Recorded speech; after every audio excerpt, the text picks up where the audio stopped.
क्या रघुवर सरकार में मंत्री रहे भाजपा के इन 5 दिग्गज नेताओं की मुश्किलें बढ़ने वाली हैं? क्या इसका खामियाजा भाजपा को विधानसभा चुनाव में भुगतना पड़ सकता है?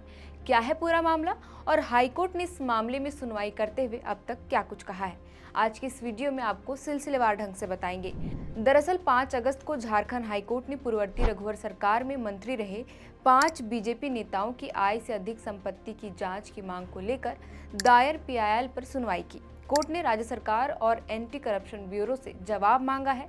जस्टिस रंगन मुखोपाध्याय और जस्टिस प्रदीप कुमार श्रीवास्तव की बेंच ने इस संबंध में 1 महीने के भीतर राज्य सरकार और एसीबी को शपथ पत्र दाखिल करने का निर्देश दिया है। इतना ही नहीं, बेंच ने एसीबी से जवाब में इस बात का जिक्र करने को कहा है कि अब तक इस पूरे मामले में क्या कार्रवाई हुई, कार्रवाई कहां तक हुई है। वहीं मामले की अगली सुनवाई 4 हफ्ते के बाद होगी।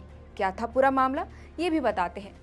साल 2020 सोशल एक्टिविस्ट पंकज यादव की ओर से पीआईएल दाखिल की गई थी, जिसमें कहा गया था कि रघुवर कैबिनेट में मंत्री रहे अमर कुमार बावरी, नीरा यादव, नीलकंठ सिंह मुंडा, लुइस मरांडी और रणधीर सिंह की संपत्ति में बहुत कम समय में अप्रत्याशित इजाफा हुआ है। इसे भ्रष्टाचार का मसला बताते हुए एसीबी से जांच की मांग की गई थी। बताया गया था कि साल 2014 में अमर कुमार बावरी के पास कुल संपत्ति 7.33 लाख थी, जो 2019 में बढ़कर 89.41 लाख हो गई। इसी तरह रणधीर कुमार सिंह की ओर से 2014 में घोषित 78.92 लाख की संपत्ति साल 2019 में बढ़कर 5.06 करोड़ हो गई। इन्हीं 5 सालों के दौरान नीरा यादव की संपत्ति 80.56 लाख से बढ़कर 3.65 करोड़ तक हो गई थी।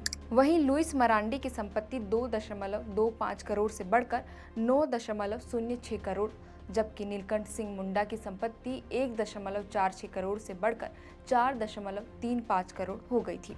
दिए गए आंकड़ों के मुताबिक सिर्फ 5 सालों में इन पूर्व मंत्रियों की संपत्ति 200 से लेकर 1100% तक वृद्धि हुई। वहीं 26 जुलाई 2023 जब हेमंत सोरेन की कैबिनेट की बैठक में इस मामले को लेकर प्रस्ताव लाया गया और फिर हाईकोर्ट में दर्ज पीआईएल के आधार पर हेमंत सोरेन ने 5 पूर्व मंत्रियों के खिलाफ एसीबी जांच की स्वीकृति दे दी। इसके बाद एसीबी ने इस मामले में पीआई माने प्रिलिमिनरी इंक्वायरी दर्ज कर पूर्व मंत्रियों को और शिकायतकर्ताओं को नोटिस भी भेजा था। उस वक्त प्रत्येक प्रिलिमिनरी इंक्वायरी के लिए एक डीएसपी यानी 5 डीएसपी को जांच की जिम्मेदारी सौंपी गई थी। मीडिया रिपोर्ट्स के मुताबिक इससे पहले यानी साल 2022 में ही हेमंत सोरेन ने जांच से जुड़ी एसीबी के फाइल पर साइन कर दिया था। उस दौरान कहा गया था कि सीएम के आदेश के बाद यह मामला मंत्रिमंडल निगरानी समिति के पास जाएगा, जिसके बाद फाइल एसीबी के पास पहुंचेगी और फिर पूरे मामले में एसीबी प्रारंभिक अनुसंधान दर्ज करेगी। इसे लेकर सूचना एवं जनसंपर्क विभाग द्वारा 31 मई 2022 को भी प्रेस रिलीज जारी किया गया था।